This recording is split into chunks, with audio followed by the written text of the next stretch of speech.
Hello friends, welcome back to my channel MS cooking world. আশা করছি সবাই অনেক ভালো আছেন। আজ আপনাদের মাঝে কী নিয়ে হাজির হয়েছি সেটা আপনারা দেখেই বুঝতে পারছেন। হ্যাঁ বন্ধুরা, আমি তালের হাঁস বড়া নিয়ে আপনাদের মাঝে আজকে হাজির হয়েছি। কিভাবে বানালে এরকম হাঁসের মতো আকৃতি হবে এবং কি উপাদান দিয়ে তৈরি করলে অনেক সফট থাকবে, অর্থাৎ 2 থেকে 3 দিন নরম থাকবে, সে সম্পর্কে যাবতীয় টিপস অ্যান্ড ট্রিক্স থাকছে এই ভিডিও জুড়ে।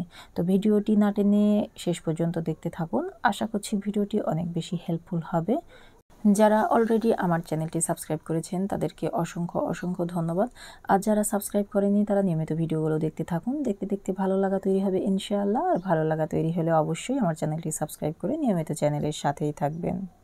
আমি একটি প্যানে প্রথমে 1 কাপ চিনি নিয়ে নিচ্ছি, আর সেই সাথে দিয়ে দিচ্ছি 2 কাপ তালের রস। আমি চিনি আর তালের রসকে খুব ভালোভাবে জাল করে নেব। এই সময় চুলার জালকে মিডিয়ামে রেখে অনবরত নাড়াচাড়া করে 1-2টি বলক দিয়ে নেব। দেখতে পাচ্ছেন বলক চলে এসছে। এই সময় একটু নাড়াচাড়া বেশি করতে হবে, অর্থাৎ ঘন ঘন নাড়াচাড়া করতে হবে যেন পুড়ে তালটি প্যানে লেগে না যায়। এভাবে তাল জাল করে নিলে কি হয় যে তালের যে একটা কাঁচা গন্ধ থাকে সেটি চলে যায়। তালটাকে আমি কিছুটা ঠান্ডা করে নেব এবং ঠান্ডা করার পর দেখছেন যে কালারটা অনেকটা চেঞ্জ হয়ে এসেছে, অর্থাৎ ঘন হয়ে এসেছে এবং কালারটা ডিপ হয়ে গেছে। দিচ্ছি 1/2 টেবিল চামচ কালো জিরা। কালো জিরাকে সাধারণত সব রোগের ঔষধ বলা হয়, কারণ বড়া পিঠা খেলে অনেকের পেট ফুলে আর কালো জিরা সেটাকে নিবারণ করে। দিচ্ছি 2 কাপ শুকনো চালের আটা। আমি এখানে ঢেঁকিতে ভাঙানো আটা ব্যবহার করেছি, আপনারা চাইলে কলে ভাঙানো আটাও ব্যবহার করতে পারেন। এখন আটাটিকে খুব ভালোভাবে তালের রসের সঙ্গে মাখিয়ে নেব।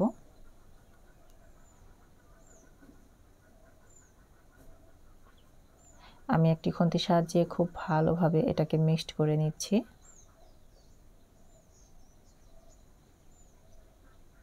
এখন হাতের সাহায্যে খুব ভালোভাবে আমি এটাকে ফেটিয়ে নেব যেন কোথাও লাম্পস না থাকে। একটু সময় নিয়ে খুব ভালোভাবে এটাকে ফেটাতে হবে। আর এখানে আমি বড়ার শেপ দেওয়ার চেষ্টা করছি। আসলে আমিও খুব ভালোভাবে পারি না, কিন্তু বহুবার চেষ্টা করার পর আমি সফল হয়েছি। তাই আপনাদের বলবো যে একটু কঠিন আছে বড়ার শেপ দেওয়া, কিন্তু অসম্ভব কিছুই না। চেষ্টা করলে অনেকটাই হয়। দেখতে পাচ্ছেন যে অনেকটা হাঁসের মতো আকৃতি করে ফেলেছি। চলে যাচ্ছি প্যানে। এখানে প্যানে পর্যাপ্ত পরিমাণ তেল দিয়েছি আর সেটা খুব ভালোভাবে আমি গরম করে নিয়েছি এবং একটি একটি করে বড়া দিয়ে নেব। যেহেতু আমার প্যানটা অনেক বড়, তাই এখানে অনেকগুলো বড়া এঁটে যাবে। যদিও বড়াগুলো একটু বড় করে করছি এবং হাঁসের মতো আকৃতি করছি। আপনারা দেখতে পাচ্ছেন যে বড়াগুলো একটু ভাজা হলে সবগুলো একসঙ্গে এক জায়গায় চলে আসছে। আসলে বড়াগুলো অনেক ভদ্র, আরেকজনকে জায়গা করে দিচ্ছে। আমি এভাবেই বেশ কিছু বড়া প্রথম ব্যাচে আমি ভেজে নেব। এই বড়াটি সাধারণত ডুবো তেলে ভাজতে হয়, কারণ ডুবো তেল ছাড়া এই বড়াটি ভালোভাবে ফুলবে না, অর্থাৎ চ্যাপ্টা হয়ে যাবে।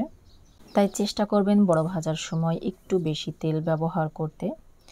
আমি এখানে কোনো ময়দা বা অন্য কোনো উপাদান দেইনি, কারণ ঢেঁকির আটাটা অনেক ভালো ছিল, এমনিতেই অনেক ভালো ফুলছিল।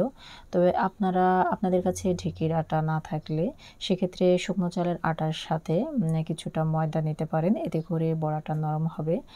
আর যদি তার থেকেও নরম চান, যে বড়াটা 3 থেকে 4 দিন নরম থাকবে, তাহলে আপনাকে চিঁড়া ভিজিয়ে সেই চিঁড়াটি পানি দিয়ে একটু জাল করে সেটাকে ডালঘুটনির সাহায্যে ঘুটে নিতে হবে। নেওয়ার পর আটার সঙ্গে মিক্সড করতে হবে। এক্ষেত্রে বড়াটা 2 থেকে 3 দিন নরম থাকবে। আর আমি যেভাবে বড়াগুলো তৈরি করছি, এই বড়াটা একদিন মানে অর্থাৎ 24 ঘন্টা এটা নরম থাকবে, তারপর একটু শক্ত হয়ে যাবে। আমি যে কোনো একটি কাঠির সাহায্যে বড়াগুলোকে ফুট দিয়ে তুলে নিলাম।